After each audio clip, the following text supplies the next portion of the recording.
everybody, so it's the Devonshire Shepherdess here. I thought I would just jump on and do a quick video. So back in the summer I filmed this same field and it looked like this. As you can see, there's not like a blade of grass anywhere. We're feeding the cows in a ring feeder and it was kind of a really dire time. They were going through a lot of water and we were worried that our on-farm supplies, because we don't have mains water, were going to run out. Thankfully they didn't, the borehole kept up.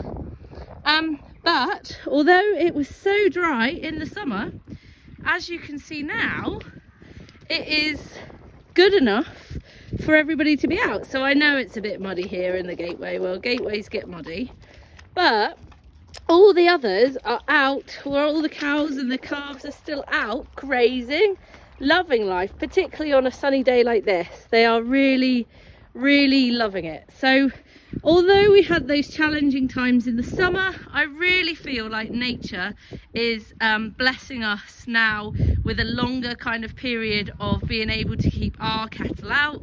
I know there'll be some of you that haven't been able to do this because you have a more heavier land than we do. We are literally 6 inches of soil over Shillett, and as you can imagine, in the summer that was a really bad thing, but now it's a really good thing because we are able to keep the cows out. They walk in and out, which is why it's so muddy and stoggy here. They walk in and out to the shed and have as much hay as they want, so they're on ad lib hay, and then they can literally, once they've got a full belly, they'll go out and this is what they're doing. They are just relaxing and chilling. If it rains, they are able to go down. They normally run down underneath the woodland there. So our cows are literally having the best life at the moment. And even in the summer, to be honest, although the flies are always a pain in the summer, the cows weren't unhappy. They would just lie down a bit more and soak up the energy from the sun, rather than eating it, I guess, because the energy, green grass, I believe, stores up the energy from the sun, and we are then able to get that energy through meat, which is why it's so important. So this is kind of where we're at the moment. And earlier on, before I came to do this video, there was a bunch of seagulls there in the middle. They'd obviously come in for some breakfast this morning, and I just kind of wanted to say, regarding like the whole avian flu thing, there'll be a whole heap of birds that stay healthy, and they need to still come onto farms and still eat good quality food to keep them healthy. Like, we all know that good quality food is what keeps us healthy, and we kind of have to ask ourselves why we are getting all these kind of diseases at the moment, because why are we getting them? For me, I choose not to curse the birds that fly in on, from the sea or wherever they're coming from. But actually, I just hope that they're able to get good quality food here. We've been allowing our hedges to grow up for the last couple of years. So hopefully there's berries, there's seeds, there's all those things that birds need to keep them healthy, all available on our farm. And that's part of like the ecological part of, symbiotic relationships with insects, birds, bugs, plants, grass, soil, all these things that should combine together. So yeah, although the avian flu thing is really hardcore for those who are into chickens, farming chickens and birds and stuff, let us not get swept away with believing that all the birds are to blame for this, because you have to wonder, we're blaming the birds, but actually we're the ones that have created their diets and the health that we now are seeing, and we're having to, it's a reap what you sow situation.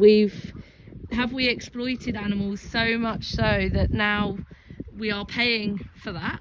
You have to ask that question, particularly the chicken industry and stuff. Masses and masses of chickens are kept to create chicken, but one chicken doesn't go very far, whereas one bullock fed on grass out here in the sunshine I worked it out, would feed up to 250 people.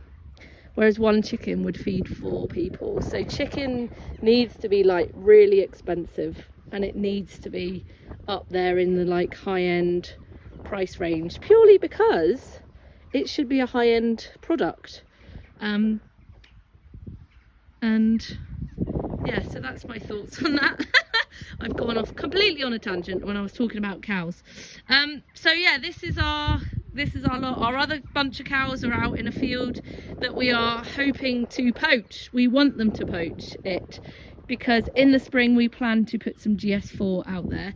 And what we've discovered is we use min-till cultivations on our ground, and if we don't get rid of the old grass good enough, so for us we're using the poaching, and then we use a Bomford Dynadrive to turn it up, then some of the herbs don't necessarily get to grow very well, and the grass that's already in the sward kind of overtakes it. So we're hoping that the cows will do a good job, but if it stays weather like this, the chances are it might not happen. And if it goes really cold, they also won't poach it either. So we shall have to see what happens out there in the future. I should also mention about this gateway. This gateway, in the hedge right over here, there is a spring somewhere. So that is why it is always running. The spring runs. So we haven't worked out how to catch that water yet, so that we are using it rather than losing it, to be honest. And yeah, so that's my video for today. Speak soon.